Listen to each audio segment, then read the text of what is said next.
Well, ladies and gentlemen, welcome to the stream where the Eurozone seems to be in panic mode today. And I don't know if panic mode would be the right terminology here. It seems more calculated as to what's actually going on. So I'll give you a little bit of context because we've got a lot to cover in this stream today. Everything from Ursula von der Leyen having been attacked twice, as she claims. I'm still waiting to see all of this evidence. I've seen one piece of evidence. It doesn't look like an attack to me. But there's all this stuff going on at the exact same time as the SCO meeting. That is obviously the big meeting of... It's similar to the BRICS alliance, but slightly different. It's the Shanghai Cooperation Organization, I think it stands for. So you've got your China, Russia, India as your main three players. And then you've got all these other, Iran, Pakistan is in it now as well. And you've got all the STAN countries. So you basically got 10 major players in that. So we'll talk about that and what was announced at that meeting as well. But it just seems as though there's all this noise that's been created to try and drown out the SCO meeting. Funny enough, none of it's coming from the US. I think quiet confidence is the words I'd use for Trump and Vance at the moment. They don't even seem fazed by the SCO meeting. But Europe obviously feels very threatened because of some of the things that have been said at the SCO. So, of course, they've come out with all this weird stuff today. We'll go through a little bit of it. So let me give you some context first then. This was what they just announced then. The EU is to close defense gaps by 2030. By this they mean with Russia, to make sure Ukraine has ironclad security guarantees, says von der Leyen. Eastern Europe security is decisive for the entire continent, argues the president during this visit. It's actually a massive sort of tour at the moment. So she said that they're pledging greater strength for the unity to deter Russia's aggression with far greater strength. That's what they're saying. She's going to be ready with far greater strength. Now, we're going to talk about that first before we even go into the rest of it. What exactly do they mean when they say, and again, there's other quotes there, but I'm going to paraphrase it. So she's saying, we are not only going to be ready for Russia by 2030, but we're going to be ready for them with far greater strength and power. So there's a lot of rhetoric, a lot of language, but if you listen to not just her, but some of the other defense ministers, they're basically saying to me, and again, I might be reading into this, but they're saying in my mind that they are going to create this massive coalition of the European forces, and they are going to overpower Russia. Now, what exactly does that mean? Does it mean they're going to attack Russia by 2030 when they have this huge military in place? Or is it a case of they're going to have this military in place as a deterrence? Because some of the language that she's used regarding Putin over the last 24, 48 hours, very, very strong language, and how he has to be dealt with, and that we will deal with him in time, and all this other stuff. Let's go back to this article a second then. So by 2030, we will have significantly strengthened our defense capabilities to have closed the defense gaps that we have. And in parallel, we will contribute to make sure Ukraine has ironclad security guarantees. Putin is a predator, she says. His proxies have been targeting our societies for years with hybrid attacks, with cyber attacks, the weaponizing of migrants. Now, again, I thought it was very interesting that she would say that it's Putin that's weaponized migrants in Europe. And she gave some examples as well, a couple of European countries. It's all Russia's fault. They're the ones that have weaponized the migrants to come into Europe. Look, you know me, I try and keep a very... try and be unbiased when I'm sharing all this with you, because I know you sit on different sides of the fence. So what I'm trying to do is just bring you the bigger picture and give you my opinion on some of it. Okay, if you believe that Russia has imported all of these illegal migrants into Europe, and it was their plan all along to weaponize these migrants against Europe, without being rude, you've got to be quite naive, shall we say, to believe that. But people are believing it already. You know, the general public, they're starting to believe all of this. You're already hearing people say, wow, this migrant problem, it's Russia. Putin has done it. Him and, who was the other one they're saying? Hungary, I think. No, Belarus. They're saying Russia and Belarus, they've caused all of this. They have done it all. So this is the latest talking point, a bit weird. But the other one I found really weird is now that all of a sudden Ursula today has... You know, they say in times of peace, warlike men, or we can say women, warlike women, will attack themselves. It's very, very interesting. I remember that quote from a long time ago. And I think it's... Now, let me show you what has happened today. So 2 events have happened today. Are you ready for this? We'll come back to this in a second. So... Actually, let's start with this one, which is absolute nonsense. So she claimed that she was attacked. She feared for her life.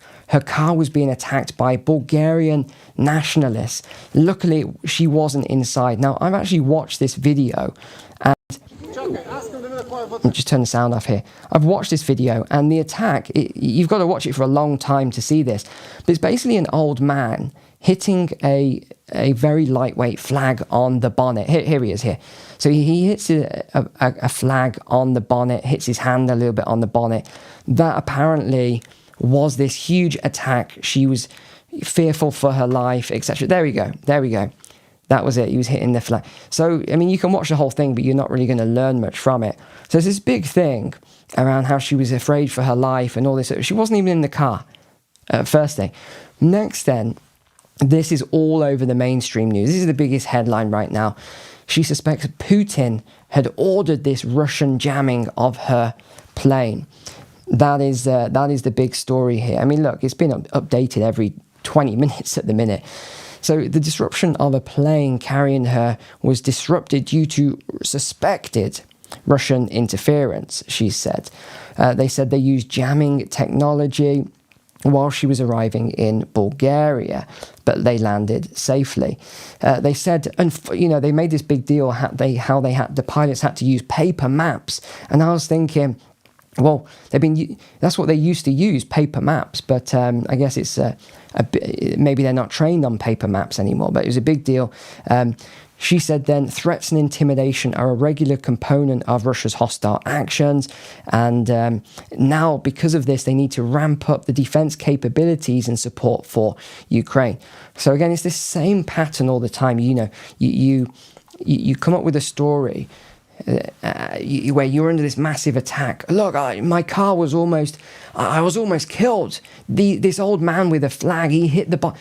I was lucky I wasn't in that car. I don't know what could have happened, right? You know, it's that sort of stuff.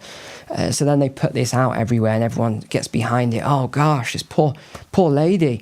She did nothing to, you know, have this man hit on her bonnet. And now there's the story about the plane. You know, personally, I just don't buy it. I really don't. I think when you look at all the patterns, it comes in groups, right? And there's a lot more to tell you as well. It's not just these things.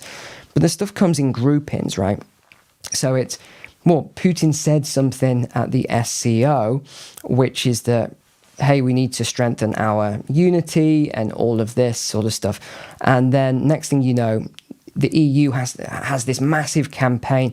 Look, we need to stop this. Do you remember back in 2023, when everyone was saying, today's Ukraine, but in 3 months it will be, I think they said it was Latvia or Lithuania. It was one of those countries. And then within 6 months it will be Poland. And then within 2 years they'll have gone all the way through Europe. And I said, that sounds like nonsense to me. I don't even think the Russian military is strong enough to do that. And then NATO would get involved. But I remember all these people saying, you don't know anything, Neil. That's what's going to happen. The top analysts in the world have analysed this. That is what he's going to do. He's going to rip through through Europe. And it's like, maybe, but I don't see that. He's got a big enough issue at the minute with this massive conflict in Ukraine, and we still haven't seen it. The people have never come back and said, oh, actually, yeah, they haven't taken Poland. The Bulgarian government confirmed that during the flight, the satellite signal transmitting information was neutralized. So that's basically what happened. So let's come back to this then.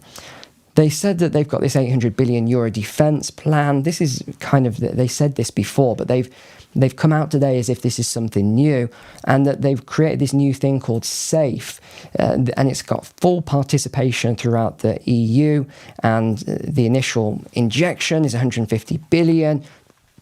Right, to me, all of this is about weapons manufacturing. That's what I'm seeing here. So the European Commission president pointed to sweeping budget priorities designed to prepare Europe for long... Okay, here we go. I need you to see this. She said, in black and white here, she pointed to sweeping budget priorities designed to prepare Europe for long-term confrontation. So they're actually saying it, that there is going to be long-term confrontation. We have a 5-fold increase in defense spending, a 10-fold increase in military mobility, and we have tripled the proposal for migration and border strengthening. I don't believe this at all. They're not going to strengthen the border. They're not going to stop migration. They for some reason, they seem to like it. Now, this was also announced. German cabinet backs voluntary military service, opening the door to conscription. So this has all come at the same time then. So the German cabinet has passed this draft bill, which is going to introduce voluntary military service. However, they said that they will actually turn this into full-blown conscription if they don't raise enough numbers. Now, I don't think they will raise enough numbers, because if you've seen, they're not official surveys, but they're sort of people on social media, you know, YouTube and TikTok and X and all the others, and they go around with a microphone in the street. You know, it's like sort of stuff I like to do sometimes. It's just people, one man like me with my camera and a microphone in the street asking people for their thoughts. We don't need all these polls that are biased and they've been funded with $50,000, pounds, euros. You don't need that. You just go out in the street, you ask 100 people in different areas, you're going to get a good sort of range there. So where was I even going with that? I've absolutely lost my place. Oh yeah, the conscription. There we go. So the conscription then. There's been all these videos where they go around, they start asking people, would you join the military? Would you go along? Most of them, 8 out of 10, I would say, maybe 70% at the low end, say no, I wouldn't get involved in the military. I wouldn't accept conscription. So if they try and conscript me, I just won't go. I'd rather go to prison. You know, all the comments that the younger people are making. I don't blame them. Would I want to go to war with Russia just because these crazy psychopaths who are in charge in the European Union say we need to have a war with someone like Russia and China and North Korea and Iran, the sort of axis? No. If I got reconscripted today after I've already done 10 years in the army, a long time ago now, but would I'd say, no, thank you. I'll pass on your war where all the politicians are getting ridiculously rich from weapons and defense manufacturing. No, of course I'm not going to be signing up to go there right away. It's just going to be an absolute slaughterhouse. That's all it is. But they seem to love these wars, these politicians who never go themselves, of course. So the Chancellor has made boosting the Germany's military a priority given the threat from Russia, and said we're now back on the path to a military service army. He summed it up by saying we want to be able to defend ourselves so that we don't have to defend. Hold on, let me say that again. We want to be able to defend ourselves so that we don't have to defend ourselves. Okay, bit of word weaving there. The defense minister then, he said he wants to increase the number of soldiers in service from 182,000 to 260,000 by the early 2030s to meet new NATO force targets and strengthen Germany's defenses. Now, the other thing you got to bear in mind is that if you remember back, we're going back years now, I said Germany, because of the sanctions that they've done, the self-sanctions on their energy, they're going to have to become a military powerhouse again, because it's the only way they're going to get their GDP up. They can't really do it any other way, because they've already destroyed all their energy, which was vital for their heavy industry and manufacturing. So they've destroyed that. So what else have they got? Not really a lot left to use. That's the problem that Germany has now. So of course that's where they've moved to. which, again, I don't have a crystal ball. I just forecast this stuff based on common sense and logic. The Defense Ministry also wants to increase the number of reservists to 200,000. Now, that shouldn't be too difficult with the size of Germany, but they're already making all these plans because they're worried that the 18-year-olds are not going to join up. But in future, all 18-year-old Germans, both men and women, will be sent an online questionnaire asking if they're willing to volunteer for military service. It will also ask questions about their physical fitness. Men will be required to complete the form, so it's not optional, they're required. But it will be voluntary for women.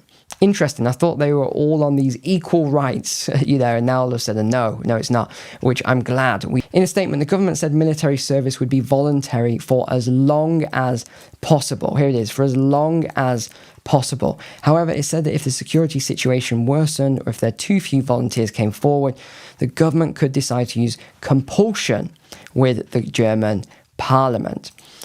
Now, this has just happened as well. You can see it's just updated 2 hours ago. Germany has actually rejected what von der Leyen actually said about deploying German troops to Ukraine. So he's harshly dismissed this as premature remarks by von der Leyen to actually send these troops to Ukraine. He said she lacked the mandate to discuss the matter. So he is not impressed. He's made that very clear. Now let's move on to the SCO meeting then, which has been chaired by China. Obviously, they're the biggest contributor to the SCO. Sky News obviously very rattled by this. They did a big kind of hit piece, but there's loads of hit pieces on it at the moment. China's Xi pushes a new global order flanked by leaders of Russia and India. So I've already made my own notes after watching this, but I'll give you some of the notes from the media. He's challenging the current US-led global order, hosted 20 leaders, including Putin and Modi, and they have come up with these new incentives, which I'll talk through in a moment here. Let's have a look. Yeah, I'm just gonna talk through, and then we'll come back to, we've got Lagarde and we've got Le Pen. I'll give you an update on France as well, the collapse of the government there in slow motion. So let's just have a look at this overview then. I've got some notes for you on the SCO summit in Tianjin. So this was the 25th meeting of the Council of Heads of States of the SCO, and it's from yesterday through to today. So today is the final day. Xi is the rotating chair, presiding over the event. So one of the things that I highlighted was this new global vision that they've got. So they want to move, he said he wants a shift towards a multipolar world, and he wants to reject the old Cold War mentality, but also bullying behavior. I think he's talking about tariffs here. I mean, he didn't say, but I think he's talking about tariffs, US tariffs. So they obviously see this as a bullying behavior, although we know Trump sees it as balancing trade. So he positioned the SCO as a platform for true multilateralism, a counterweight to the US-dominated order. And again, there's a lot of comments about how this US-dominated order needs to come to an end. Another thing I thought was quite interesting, though, on this meeting was how they changed some of the wording and some of the approaches. So before they were really talking about the US and the Eurozone, as one collective, and how they had to deal with these. But now what you're seeing is they're really focused on the US. I think that's because they're seeing what we're seeing, which is the slow motion collapse of the Eurozone. There's so many problems, especially with debt to GDP and all the other issues, that I don't think that the SCO are really seeing the Eurozone as a threat to them anymore, especially after von der Leyen tried to not join their alliance, but become allied with China and India. And that just didn't work out because they've already got an ally in Russia. So she had to sort of backtrack on that alliance plan. And then the last straw really was going back to President Trump. And that's why in that meeting, she really kept quiet. She didn't say a lot in that meeting because she had no cards left. It had all been played, apart from that sanction bazooka, which would have been just crazy. If she'd have launched that, that would have not worked well. It would have backfired very badly. So please let me know in the comments below your thoughts on all of this. So the financial commitments from the SCO then, they pledged 2 billion yuan in direct aid to certain countries. That's about 280 million in USD.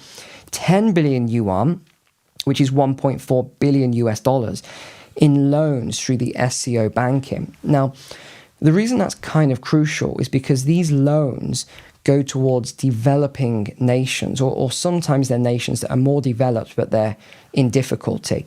So they're sort of setting themselves up as an alternative to the IMF, because if they loan to these countries and they do infrastructure projects in these countries, A, it's good for China's GDP and keeping everyone employed and raising the middle class, etc. But also, it kind of creates an ally, because if they owe you money, you've got an alliance there. So that's another reason I believe they're doing that. And they want to stimulate development and greater integration with other countries. In terms of structural expansion then, they talked about this new SCO Development Bank, which really is in direct competition with the IMF. There was a couple of other strategy documents.